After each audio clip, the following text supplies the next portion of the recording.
Inilah sedikit potret perjuangan para pahlawan.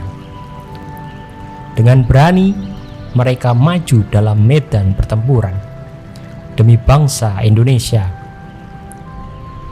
Perjuangan yang akan selalu kita kenang dan patut kita tiru, meski sekarang kita bukan berada di zaman peperangan. Jadi, seberapa tahu kita tentang pahlawan? Pahlawan itu orang yang berjuang untuk negara, untuk menghasilkan kemerdekaan negara. Pahlawan adalah orang yang memperjuangkan suatu tempat atau negaranya, yang membela tanpa pamrih. Pahlawan itu adalah seseorang yang memang dia memperjuangkan sesuatu gitu ya, dan itu memberi manfaat untuk banyak orang. Pahlawan buat saya adalah orang yang punya keberanian untuk membela kebenaran dan juga orang yang mau berkorban demi orang lain. Pahlawan menurut saya itu adalah sosok yang rela berkorban demi kebaikan orang lain. Pahlawan adalah orang yang berjuang tanpa meminta apapun untuk perjuangannya. Seseorang yang memiliki rasa pengorbanan, rela berkorban, jiwa raganya untuk memperjuangkan kebenaran. Dari kecil ya? Dari kecil waktu pelajaran sejarah. Mulai saya SD. Sejak menginjak sekolah di SD pada saat pelajaran sejarah. Ada beberapa momen penting mengenai peristiwa 10 November sehingga menjadi atau ditetapkan sebagai Hari Pahlawan.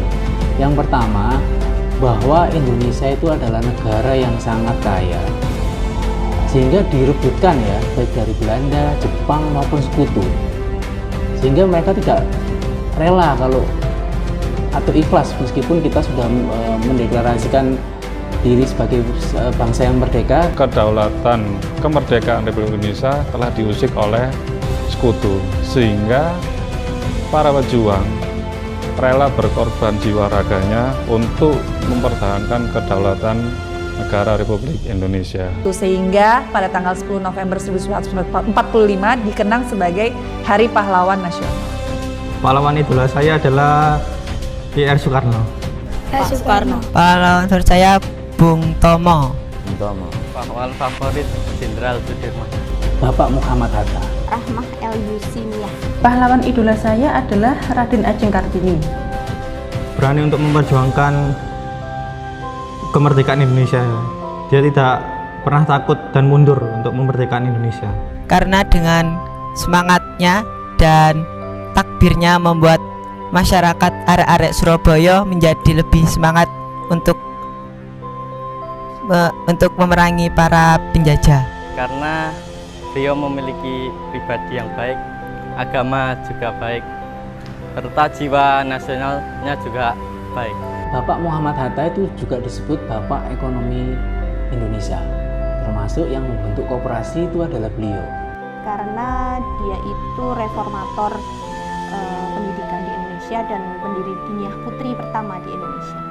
Karena R.A. Kartini merupakan tokoh yang aktif dalam memperjuangkan kesejahteraan hak dari masyarakat Indonesia, khususnya bagi kaum wanita. Bisa, semua orang bisa jadi pahlawan tergantung dari niatnya aja. Menurut saya itu semua orang bisa jadi pahlawan selama dia memiliki keberanian. Dia juga rela berkorban untuk orang lain dan dia membela kebenaran. Jadi yang dibela adalah hal yang benar. Bisa, asal ada kemauan dan keberanian, dan ada tekad yang membara di dalam jiwanya. Untuk generasi milenial itu harus bisa menyerap nilai-nilai kepahlawanan, yang mana sikap berkorban jiwa dan raganya untuk memperjuangkan kebenaran itu. Sportif, jujur, cukup itu aja sih. inti dari kepahlawanan itu adalah pertama adalah berani.